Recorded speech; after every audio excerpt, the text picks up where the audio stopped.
Sahabat, apa yang terlintas di benak kita ketika mendengar istilah cara kerja wahyu? Apakah yang terbayang adalah hal-hal mistis, peristiwa supranatural, atau hal klinik yang biasanya selalu mengiringi pembahasan terkait wahyu? Atau mungkin muncul sebuah pertanyaan besar, mengapa kita harus bicara wahyu? Bukankah wahyu sudah selesai? Bukankah wahyu sudah diturunkan kepada para nabi dan tugas para nabi sudah berakhir? Sehingga sekarang tidak ada lagi wahyu yang turun ke bumi. Benar, masa instalasi driver atau pengiriman engineer baru memang sudah ditutup. Jika para nabi kita analogikan sebagai engineer utusan pusat, maka masa tugas engineer di lapangan memang sudah dinyatakan selesai. Sang Maha Ilmu sudah mengunci codingnya melalui pernyataan sistem. Al-yawma akmaltu lakum dinakum wa atmamtu alaikum ni'mati wa raditu lakumul islama dina. Namun, disinilah letak kegagalan pemahaman kita selama ini. Banyak yang mengira bahwa ketika codingnya selesai, maka urusan kita dengan wahyu juga berakhir. Padahal, yang berakhir itu pengiriman manual book-nya. Sedangkan masa operasional sistemnya justru sedang berlangsung detik ini juga di dalam kehidupan kita.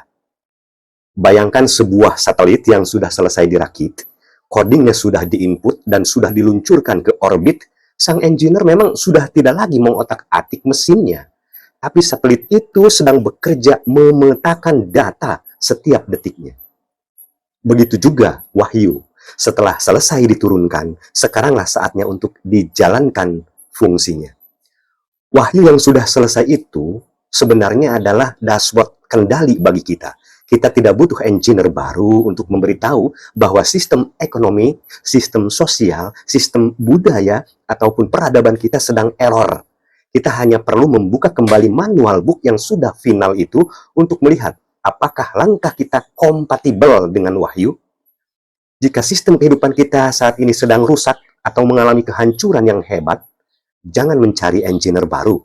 Kembalilah pada coding yang sudah dikunci sempurna itu. Lakukan audit dan jalankan fungsinya secara presisi. Karena sistem ini tidak pernah berhenti bekerja. Kitalah yang seringkali lupa cara mengoperasikannya.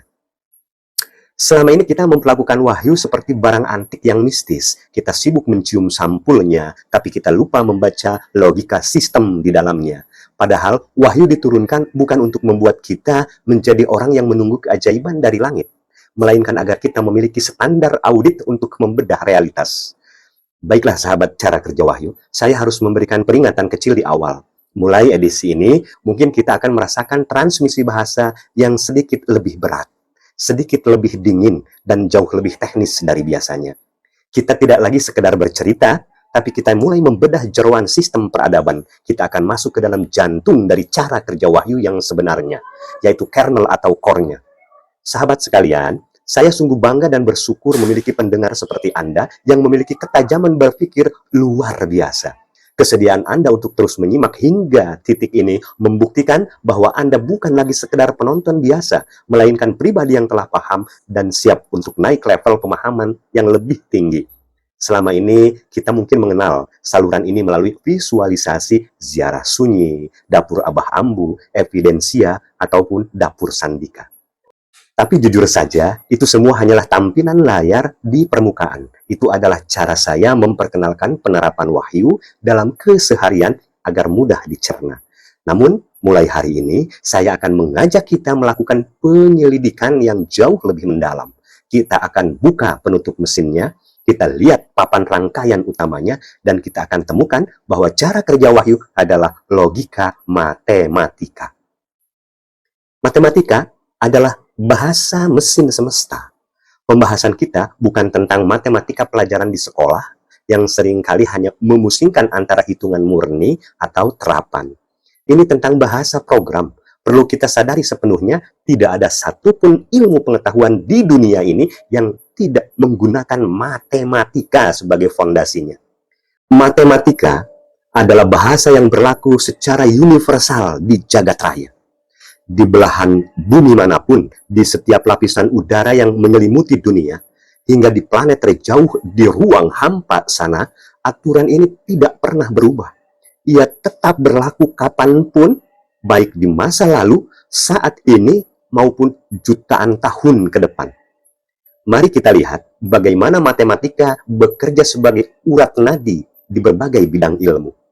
Dalam ilmu alam, matematika adalah hukum yang tidak bisa ditawar. Gerak bintang, perubahan zat, hingga denyut nadi manusia semuanya adalah hitungan angka yang pasti. Dalam ilmu sosial dan sejarah, matematika adalah angka yang mencatat waktu, perpindahan manusia, dan perbandingan antara kebutuhan hidup dengan sumber daya yang ada. Jatuh bangunnya sebuah peradaban selalu memiliki pola angka yang bisa dibaca melalui keseimbangan tatanannya. Bahkan dalam agama, matematika hadir melalui aturan pembagian, waktu, dan ukuran perbandingan harta. Wahyu diturunkan untuk memberikan ukuran agar manusia tidak hidup semaunya. Bahkan dalam bahasa yang kita gunakan sehari-hari, terdapat susunan hitungan agar pesan dapat tersampaikan dengan benar. Mari kita luruskan logika kita. Banyak orang mengira matematika adalah buatan manusia. Padahal, ia adalah hukum yang sudah terpasang sebagai perangkat tetap semesta oleh Sang Maha Ilmu jauh sebelum manusia ada. Salah satu aturan dasar yang paling mendalam adalah deret angka yang saling menjumlahkan, atau yang dikenal sebagai deret Fibonacci. Logikanya sederhana namun luar biasa. Setiap angka adalah hasil penjumlahan dari dua angka sebelumnya. Ini adalah hukum penumpukan yang seimbang. Alam semesta tidak tumbuh secara melompat-lompat tanpa dasar. Sebuah sel tidak menjadi organ tanpa melewati pembelahan yang teliti. Begitu juga dengan wahyu. Ia adalah petunjuk yang mengajarkan kita bahwa untuk mencapai tingkat kestabilan yang lebih tinggi, kita harus sudah menyelesaikan dan menggabungkan dua tahapan landasan sebelumnya. Itulah ketetapan Sang Maha Ilmu, Allah Subhanahu wa Ta'ala, yang tidak akan pernah berubah. Walang tajida li sunnatillahi tabdila. Dalam sejarah peradaban, kita melihat banyak tatanan yang runtuh karena mencoba melakukan loncatan logika. Mereka ingin langsung sukses tanpa membereskan bagian-bagian dasarnya. Mereka ingin membangun gedung tinggi tanpa menghitung beban pondasi. Inilah yang menyebabkan kegagalan sistem. Wahyu hadir sebagai prosedur baku agar pertumbuhan kita tetap berada dalam jalur yang alami, stabil, dan tidak merusak tatanan di sekitarnya. Yang lebih ajaib adalah kemana arah aturan ini menuju. Jika kita membagi satu angka dalam deret ini dengan angka sebelumnya, kita akan selalu menemukan angka yang mendekati 1,618. Inilah yang disebut perbandingan emas atau rasio emas, atau dalam bahasa cara kerja wahyu disebut al-mizan atau keseimbangan mutlak. Inilah inti dari seluruh ciptaan Sang Maha Ilmu, Allah Subhanahu wa Ta'ala. Keberadaan angka 1,618 di seluruh bagian tubuh misalnya membuktikan bahwa kita adalah perangkat yang dirancang untuk bekerja dalam keselarasan atau Islam. Wajah yang dianggap serasi, sistem percabangan paru-paru yang membagi udara secara merata, hingga detak jantung yang sehat, semuanya mengunci pada aturan ini.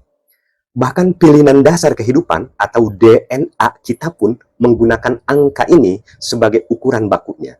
Tinggi tubuh manusia yang seimbang jika diukur dari pusatnya pun akan menunjukkan hasil yang sama. Ini membuktikan bahwa kita adalah perangkat keras yang dirancang untuk bekerja dalam harmoni.